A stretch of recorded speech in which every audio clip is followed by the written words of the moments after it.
Hello बच्चों। तो हम मैग्नेटिज्म चैप्टर पढ़ रहे थे, तो इसमें हमने काफ़ी टॉपिक कवर कर लिए थे। तो आज नया टॉपिक हम पढ़ेंगे मैग्नेट के क्लासिफिकेशन या टाइप्स ऑफ मैग्नेट, यानी जो हमारी मैग्नेट होती है वो कितने तरीके की होती है। ठीक। तो जो चुंबक है या मैग्नेट है मुख्यतः दो भागों में बांटी जा सकती है। ठीक है। पहला पार्ट है आपका नेचुरल मैग्नेट, दूसरा पार्ट है आर्टिफिशियल मैग्नेट। ठीक। नेचुरल मैग्नेट का मतलब है प्राकृतिक चुंबक। ठीक। और आर्टिफिशियल का आप लोग जानते हैं जैसे कृत्रिम चुंबक। ठीक है। तो ये दो बेसिक कैटेगराइजेशन है हमारी मैग्नेट के, यानी मैग्नेट को हम इन दो भागों में मुख्यतः वर्गीकृत कर सकते हैं। ठीक। चलिए अब बात करते हैं इनकी अलग अलग। तो सबसे पहले बात करते हैं हम नेचुरल मैग्नेट की, प्राकृतिक चुंबक की। तो प्राकृतिक चुंबक क्या होता है? तो बच्चों प्राकृतिक चुंबक क्या है? जो मैग्नेटाइट नामक पत्थर है उसी को हम क्या कहते हैं? नेचुरल मैग्नेट कहते हैं। जो मैग्नेटाइट नामक पत्थर है उसी को हम क्या कहते हैं? नेचुरल मैग्नेट कहते हैं, प्राकृतिक चुंबक कहते हैं। ठीक। और ये जो प्राकृतिक चुंबक होती है इसकी कोई निश्चित आकृति नहीं होती। क्यों नहीं होती? क्योंकि पत्थर है, पत्थर किसी भी तरीके से टूट सकता है। ठीक है नहीं? तो इसलिए क्या होता है कि जो हमारी नेचुरल मैग्नेट प्राकृतिक चुंबक होती है उसकी कोई निश्चित आकृति नहीं होती है। ठीक। और क्या होता है इसमें कि जो नेचुरल मैग्नेट होती है उसकी जो अट्रैक्शन पावर, जो आकर्षण करने की जो शक्ति होती है वो भी क्या होती है? कम होती है। ठीक। और चूंकि इसकी आकर्षण शक्ति कम होती है इसीलिए ये जो प्रैक्टिकल यूज होते हैं या कहे जो कॉमर्शियल यूज है मैग्नेट के, जो व्यापारिक या कॉमर्शियल यूज है या जो प्रैक्टिकल यूज है उनमें हम क्या करते हैं? जनरली जो प्राकृतिक चुंबक है उसका प्रयोग नहीं करते हैं। ठीक है ना? यानी ये जो प्राकृतिक चुंबक है not suitable for practical use, यानी प्रैक्टिकल यूज के लिए सुटेबल नहीं होती है। क्यों नहीं होती है? Due to its weak attraction force. इसका जो अट्रैक्शन बल है वो क्या होता है? कम होता है, जिसकी वजह से ये प्रैक्टिकल यूज के पर्पज से सुटेबल नहीं है, उपयुक्त नहीं है। ठीक। इतनी बात हो गई है नेचुरल मैग्नेट के बारे में, हो गया। अब बात करें हम आर्टिफिशियल मैग्नेट की। तो आर्टिफिशियल मैग्नेट क्या होती है? कृत्रिम चुंबक। ठीक है। तो यानी हमें क्या है, कैसे भी किसी भी तरीके से चुंबक को, किसी जो पदार्थ है अनचुंबकीय पदार्थ है उसको चुंबकीय पदार्थ में परिवर्तित कर देते हैं। ठीक है ना? या किसी और भी आप कोई और किसी तरकीब से किसी भी मेथड से आप क्या करें, किसी भी मटेरियल को अगर मैग्नेट बना दें, यानी उसमें इस तरीके के गुण आ जाए कि वो मैग्नेट की तरह व्यवहार करने लगे, यानी उसमें आकर्षण की कुछ शक्ति आ जाए, तो ऐसे मैग्नेट को हम क्या कहते हैं? आर्टिफिशियल मैग्नेट कहते हैं, कृत्रिम चुंबक कहते हैं। ठीक। एग्जाम्पल है इसका बार मैग्नेट। जो बार मैग्नेट को हिंदी में बोलते हैं दंड चुंबक। ठीक है ना? तो ये जो दंड चुंबक है ये क्या है? एग्जाम्पल आर्टिफिशियल मैग्नेट का। ठीक है। और भी बहुत तरीके की है, हॉर्सू मैग्नेट है, मैग्नेटिक नीडल है, ये सब किसका है? किसके एग्जाम्पल है? आर्टिफिशियल मैग्नेट के एग्जाम्पल है। ठीक है। अच्छा, इनको प्रोड्यूस करने के तरीके पता ही है आपको, मैग्नेटाइज करके, है ना? जो नेचुरल मैग्नेट है तो उससे हम मैग्नेटाइज कर दें, किसी मटेरियल को मैग्नेट बना दें तो वो क्या बन जाती है? आर्टिफिशियल मैग्नेट कहलाती है। बार मैग्नेट इसी का एक एग्जाम्पल है ना? और बात करें कि जो आर्टिफिशियल मैग्नेट होती है इनकी जो आकर्षण शक्ति है वो ज़्यादा होती है प्राकृतिक चुंबक के कंपैरिजन में। यानी अगर हम प्राकृतिक चुंबक से इसकी कंपैरिजन करें, तुलना करें, तो क्या पाएंगे कि जो अट्रैक्शन जो आकर्षण शक्ति है वो क्या होगी, जो कृत्रिम चुंबक की ज़्यादा होगी। अब चूंकि इसकी आकर्षण शक्ति ज़्यादा है, इसलिए ये क्या है, जो प्रैक्टिकल या कॉमर्शियल यूज है उनके लिए सुटेबल रहती है। ठीक है ना। जो प्रैक्टिकल, अगर ये प्रैक्टिकल और यूज अगर हमें करना है किसी का, कॉमर्शियल यूज़ करना है मैग्नेट का, तो हम जनरली कौन सी मैग्नेट यूज़ करेंगे, कृत्रिम चुंबक या आर्टिफिशियल मैग्नेट का ही प्रयोग करेंगे, क्योंकि ये सुटेबल होती है, क्योंकि इसका जो अट्रैक्शन की पावर है, ठीक है, इसका जो मैग्नेटिक फील्ड जो फोर्स लगाता है वो क्या होता है, ज़्यादा होता है। इसलिए हम क्या करते हैं, इसका यूज प्रैक्टिकल पर्पज के लिए ज़्यादा करते हैं। ठीक है, तो ये क्या हो गया, ये है आपका बेसिक कैटेगराइजेशन मैग्नेट का। ठीक है, इतना पार्ट कंप्लीट हो गया। अब आगे पढ़ते हैं इलेक्ट्रोमैग्नेटिज्म। ठीक, तो ये टॉपिक नया कौन सा होगा, इलेक्ट्रोमैग्नेटिज्म। अब ये इलेक्ट्रोमैग्नेटिज्म क्या होता है, ठीक है, क्या इसका यूज है, इसको पढ़ते हैं। तो सबसे पहले नाम देखते हैं, नाम से समझ में आ रहा है इलेक्ट्रोमैग्नेटिज्म।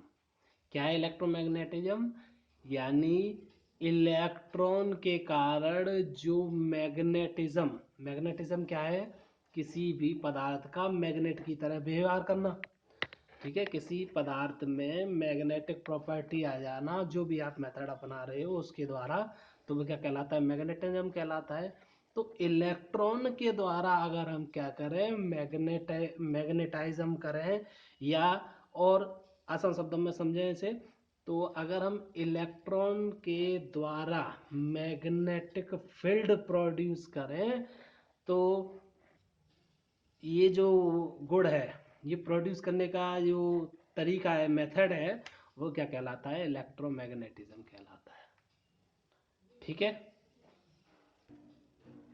यह भी हम कह सकते हैं कि production of magnetic field due to electron is known as electromagnetism. यानी इलेक्ट्रॉन के द्वारा मैग्नेटिक फील्ड का उत्पादन क्या कहलाता है, चुंबकीय क्षेत्र का उत्पादन क्या कहलाता है, इलेक्ट्रोमैग्नेटिज्म कहलाता है। ठीक है, अच्छा, इलेक्ट्रॉन के द्वारा कैसे मैग्नेट बनाई जाती है, कैसे क्या है, इसके बारे में पढ़ते हैं। तो हमने 12th में पढ़ा था इलेक्ट्रोस्टैटिक, है ना। तो उस क्वेश्चन में हमने पढ़ा था कि अगर कोई इलेक्ट्रॉन स्टेशनरी है तो क्या करता था, अगर वो क्या करता था, अपने चारों तरफ विद्युत क्षेत्र उत्पन्न करता है, इलेक्ट्रिक फील्ड प्रोड्यूस करता है। और अगर हम उस फील्ड में कोई भी, उस फील्ड में अगर हम कोई चार्ज लेके लाते थे, तो वो क्या करता था, बल का अनुभव करता था, है ना। ठीक है, तो जब इलेक्ट्रॉन हमारा स्टेशनरी होता है, यानी स्थिर अवस्था में होता है, तो वो क्या करता है, इलेक्ट्रिक फील्ड प्रोड्यूस करता है।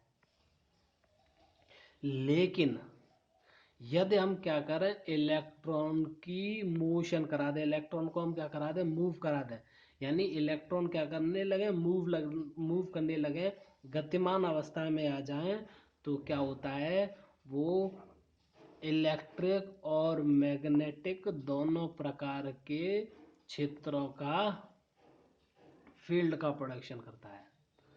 समझ में आई बात, यानी अगर हम क्या करें, इलेक्ट्रॉन का मूवमेंट करा दें, तो इलेक्ट्रिक और मैग्नेटिक दोनों प्रकार के फील्ड जो है क्या होते हैं, प्रोड्यूस हो जाते हैं, उत्पन्न हो जाते हैं। ठीक है, तो इसमें इतनी बात समझ में आ गई, यानी इलेक्ट्रोमैग्नेटिज्म क्या होता है, कैसे मूव होता है ना, कैसे होता है। इलेक्ट्रॉन के मूविंग से आपको मालूम ही है, जब कोई इलेक्ट्रॉन मूव करने लगता है तो क्या होता है, तो इलेक्ट्रॉन के मूवमेंट को क्या कहते हैं, Q/T कुछ होता था, किसी भी स्थान से प्रति सेकंड प्रवाहित होने वाले आवेश को क्या कहते हैं, धारा। ठीक है, तो सिंपल है, इलेक्ट्रॉन के मूवमेंट से मतलब है धारा का। तो अगर क्या हो कि धारा बहने लगे किसी में, कोई अगर कंडक्टिंग वायर है, कोई मटेरियल है, उसमें हम क्या करें, धारा प्रवाहित करें, तो उसमें मैग्नेटिक फील्ड प्रोड्यूस होता है। ठीक है, चलिए, तो हमारा काम हमें मतलब समझना था कि मैग्नेटिक फील्ड के बारे में, कि मैग्नेटिक फील्ड कैसे इंड्यूस होता है चार्ज के मूवमेंट से, है ना।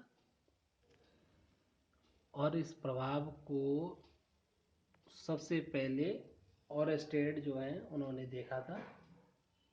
ठीक है, तो ऑरस्टेड ने यही बताया था कि भाई जैसे विद्युत क्षेत्र को बिना आवेश के उत्पन्न नहीं किया जा सकता, यानी जो अगर इलेक्ट्रिक फील्ड है उसको बिना चार्ज के आप प्रोड्यूस नहीं कर सकते हैं, जबकि चुंबकीय क्षेत्र को बिना चुंबक के उत्पन्न किया जा सकता है। ठीक है, ये इलेक्ट्रोमैग्नेटिज्म का जो कॉन्सेप्ट है वो सर्वप्रथम ऑरस्टेड ने ही दिया था। ठीक है, चलिए, इतनी बात कंप्लीट हो गई। इसके बाद हम पढ़ते हैं अब, जैसे इलेक्ट्रॉन का मूवमेंट होगा कंडक्टर में, तो कंडक्टर की अलग अलग प्रकृति के आधार पर हम बात करते हैं। तो जैसे स्ट्रेट कंडक्टर है ना भाई, वायर है उसमें करंट फ्लो हो रहा है, तो उसकी शेप कैसी भी हो सकती है, हो सकता है वो स्ट्रेट वायर हो सकता है वो वायर एक कॉइल के फॉर्म में हो, कुंडली के फॉर्म में हो सकता है वो एक परिनालिका के फॉर्म में हो। तो पहले हम इन तीनों की बात कर लेते हैं कि कुंडली क्या होती है, परिनालिका क्या होती है ना। ये मैंने आपके फिगर बना दिए हैं अलग अलग, है ना, किसके। ये है हमारा करंट कैरिंग कंडक्टर, यानी ये कंडक्टिंग, ये करंट कैरिंग कंडक्टर वायर है ना। यानी ये क्या है, एक करंट कैरिंग वायर, ये क्या है, करंट कैरिंग कॉइल, ये दे रखी है।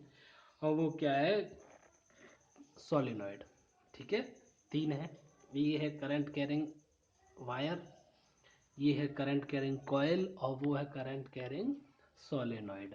ठीक है, इसे हम बोलते हैं कुंडली और उसे हम बोलते हैं परिनालिका।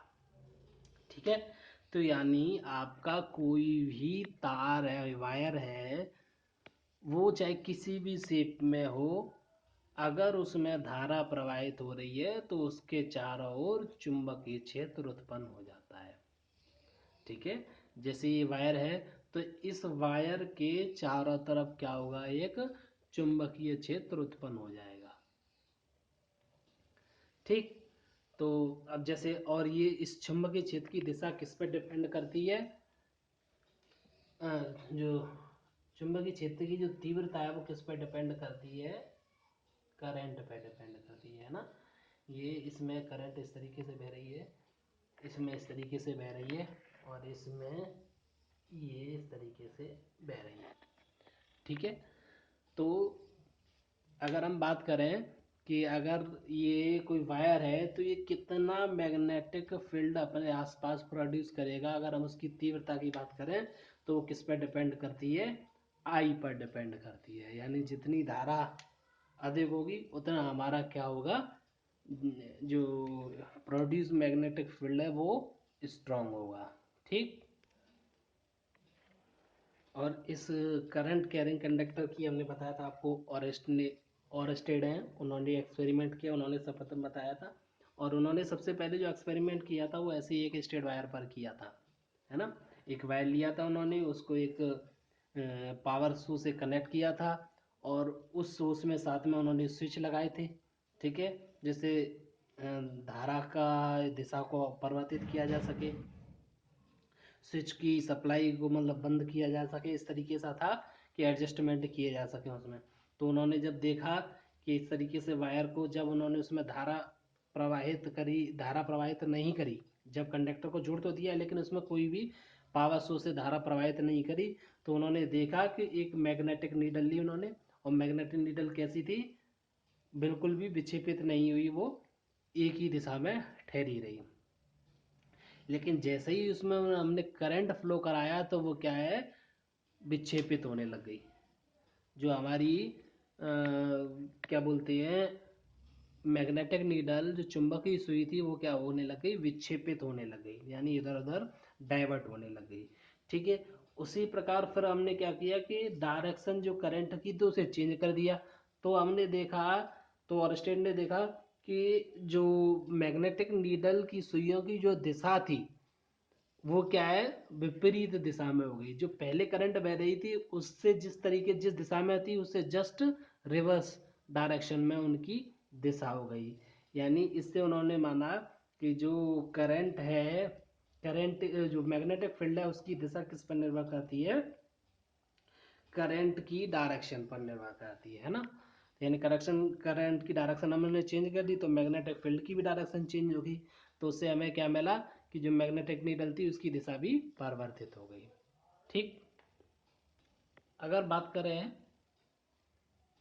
इनमें, ये तीनों ही तरीके के जो हमने करंट कैरिंग कंडक्टर बनाए हैं, अगर हम इनमें बात करें चुंबकीय क्षेत्र की दिशा की, कि चुंबकीय क्षेत्र की दिशा कैसे मालूम पड़ेगी, तो सबसे पहले अगर हम बात करें, ये करंट कैरिंग कंडक्टर है हमारा, एक वायर है, इसमें चुंबकीय क्षेत्र की दिशा का पता करें तो इसमें चुंबकीय क्षेत्र की दिशा का किसके द्वारा पता किया जाता है, ये किया जाता है राइट हैंड स्क्रू रूल। क्या किसे किया जाता है, राइट हैंड स्क्रू रूल। इसे मैक्सवेल ने प्रतिपादित किया था। यानी जो राइट हैंड स्क्रू रूल है इसे मैक्सवेल ने प्रतिपादित किया था, इसलिए उनके नाम पर इसे बोलते हैं Maxwell right hand screw rule. ठीक है। अब Maxwell right hand screw rule क्या होता है, तो ये राइट हैंड स्क्रू रूल क्या होता है, तो राइट हैंड स्क्रू रूल से मतलब होता है कि अगर हम क्या करें, अपनी राइट हैंड में स्क्रू को पकड़ें, ठीक है, हमें चुंबकीय क्षेत्र की दिशा बतानी है इस कंडक्टिंग वायर में, तो कैसे निकालेंगे, राइट हैंड स्क्रू रूल से, Maxwell right hand screw rule. तो उन्होंने कहा कि यदि हम क्या करें, स्क्रू को अपने दाएं हाथ में पकड़ें, ठीक है, और वो इस प्रकार पकड़ें कि जो सुई ड्राइवर की जो नोक है, जो ये पेचकस है या स्क्रू ड्राइवर है उसकी जो नोक है वो क्या हो, करंट की डायरेक्शन में हो। अगर वो नॉक है जैसे इस तरीके से हमने पकड़ लिया है उसे, और अगर उसकी जो ये नॉक है ड्राइवर की, तो वो अगर नॉक किस दिशा में हो, कंडक्टर में या वायर में बहने वाली धारा की दिशा में हो, तो जो चुंबकीय क्षेत्र है वो किसके द्वारा प्रदर्शित होगा, स्क्रू के घुमाने की दिशा द्वारा प्रदर्शित होगा। समझ रहे हैं ना। जैसे ये है तो ये हमारा स्क्रू हो गया, ठीक, इसकी दिशा में ये किसकी है, वायर की, मान लो डायरेक्शन करंट की यही तो है, ये डायरेक्शन है, तो इस दिशा में अगर हमने ऐसे करके स्क्रू की नोक को कर लिया है, तो जिस दिशा में हम स्क्रू को टाइट करने के लिए घुमाएंगे, ठीक है ना, कौन सी दिशा में, ऐसे ही तो घुमाएंगे, तो ये क्या बताएगी, मैग्नेटिक फील्ड की डायरेक्शन बताएगी। यानी कहने का मतलब क्या है कि ये जो वायर है इसके इस तरफ कैसे मैग्नेटिक फील्ड होगा, लाइन है जो कहाँ होंगी, अंदर की तरफ, ये बोर्ड है, बोर्ड में अंदर की तरफ जा रही होंगी, ऐसे ही तो होंगी, ऐसे ही तो जाएंगी, ऐसे करके ये वाला, ये इस तरीके से तो अंदर चली जाएंगी, यानी इसमें अंदर की तरफ जा रही होंगी, और दूसरी तरफ ऐसे करके बाहर की तरफ निकलेंगी, है ना, तो इस तरफ बाहर की तरफ निकलती हुई होंगी और इस तरफ अंदर जाती हुई होंगी। ठीक है। अगर हम इनको दिखाएं तो कुछ इस सिंबल से दिखाते हैं, बाहर निकलने वालों का सिंबल ऐसे बना देते हैं, गोला सा बनाया, एक पॉइंट सा बना दिया, इसका मतलब क्या होता है, हाँ इस तरीके से, इसका मतलब क्या होता है, इसका मतलब होता है magnetic force towards the plane of board, है ना, यानी प्लेन के बोर्ड की अंदर की तरफ, और ये बाहर की तरफ, प्लेन के बोर्ड से बाहर की तरफ। ठीक है। तो चुंबकीय क्षेत्र की जो दिशा होगी, ठीक, यानी चुंबकीय क्षेत्र की दिशा जो होगी, जो वायर है उसके राइट साइड में कहाँ होगी, जो बोर्ड का तल है उसके अंदर की तरफ। ठीक है। और ये क्या होगी, यानी इनवर्ड हो जाएगी, और ये जो है वायर के लेफ्ट हैंड साइड में क्या होगी, चुंबकीय क्षेत्र की दिशा तल के बाहर की तरफ, आउटवर्ड डायरेक्शन में। ठीक है। तो ये क्या है, हमारे करंट कैरिंग वायर में मैग्नेटिक फील्ड निकालने का तरीका मालूम पड़ा। किससे निकालते हैं हम, मैक्सवेल के राइट हैंड स्क्रू रूल के द्वारा। ऐसे ही कुंडलियों में भी अगर हम चुंबकीय क्षेत्र की दिशा को निकालने का प्रयास करें तो वो तो बिल्कुल सिंपल होती है। ये कुंडली है, ठीक है। तो इस कुंडली में यदि धारा कैसे बह रही है, ये एंटी क्लॉकवाइज है ना। यदि धारा एंटी क्लॉकवाइज डायरेक्शन में बह रही है ना, एंटी क्लॉकवाइज है। एंटी क्लॉकवाइज को क्या बोलते हैं, वामावर्त। हाँ, अगर वामावर्त दिशा में बह रही है तो क्या होगा, तो जो पोल बनेगा, अगर हम जैसे यहाँ ये हमारी कॉइल है, अगर इसमें हम धारा की दिशा देखें खड़े होके, तो यदि वो हमें एंटी क्लॉकवाइज दिखाई दे रही है तो जो फेस हमें उसका दिखाई दे रहा है वो क्या बनाएगा, नॉर्थ पोल बनाएगा। अब ऐसे इसके जस्ट पीछे जाके खड़े हो जाए तो उसे कैसी लगेगी धारा, क्लॉकवाइज लगेगी। अगर कोई व्यक्ति, जैसे हम यहाँ खड़े हैं तो हमें कैसी दिखाई दे रही है, एंटी क्लॉकवाइज दिखाई दे रही है। अगर कोई व्यक्ति इसके पीछे खड़ा हो जाए बोर्ड के और यही फिगर रहे तो उससे कैसी दिखाई देगी, ऐसी दिखाई देगी, ऐसे। तो कैसी हो जाएगी डायरेक्शन, क्लॉकवाइज। तो उसके लिए यानी इसके पीछे उसका कौन सा पोल होगा, साउथ पोल होगा। सिंपल है, समझ में आई। यानी किसी करंट कैरिंग कॉइल में मैग्नेटिक फील्ड की डायरेक्शन बतानी है तो सिंपल है, यदि एंटी क्लॉकवाइज हमें धारा दिखाई दे रही है उस कॉइल में तो जो हमारी तरफ फेस होगा वो कौन सा होगा, नॉर्थ पोल होगा।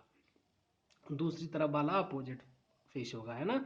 ऐसे ही अगर धारा हमारी कैसी, हमारे हम खड़े हुए हैं उस दिशा में कैसी बह रही है, क्लॉकवाइज डायरेक्शन, दक्षिणावर्त दिशा में अगर बह रही है तो उसमें जो फेस हमें दिखाई दे रहा है वो कैसा क्या बनाएगा, वो साउथ पोल होगा।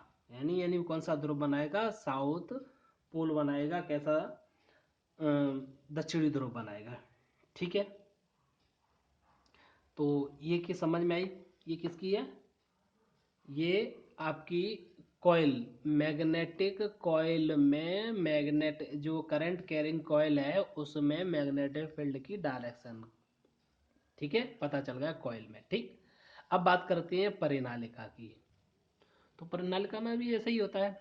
परिनालिका में क्या होता है, परिनालिका में भी ऐसे ही होता है जैसे हमारी कॉइल में होता था।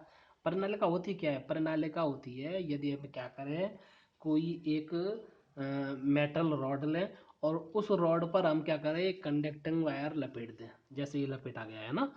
अगर उस कंडक्ट वायर को लपेट दें तो इससे जो कंडक्टर वायर में लपेट दिया और उसमें हम क्या करें, उस कंडक्टिंग वायर में क्या करें, धारा प्रवाहित कराएं, तो वो क्या होता है, एक मैग्नेट की तरह व्यवहार करने लगती है। तो ये परिनालिका जो है वो कैसी हो जाती है, एक जो बार मैग्नेट होती है, दंड चुंबक होती है, उसकी बात व्यवहार करने लगती है, ठीक। चलिए, तो इतनी बात समझ में आ गई। तो अगर हमें ये भी क्या है, ये भी कॉइल का कॉम्बिनेशन है भाई, ये सिंगल वायर हमने इतना मोड़ दिया, अब हमने वायर में बहुत सारी कॉइलें बना दी हैं, है ना। तो अगर क्या करें, बहुत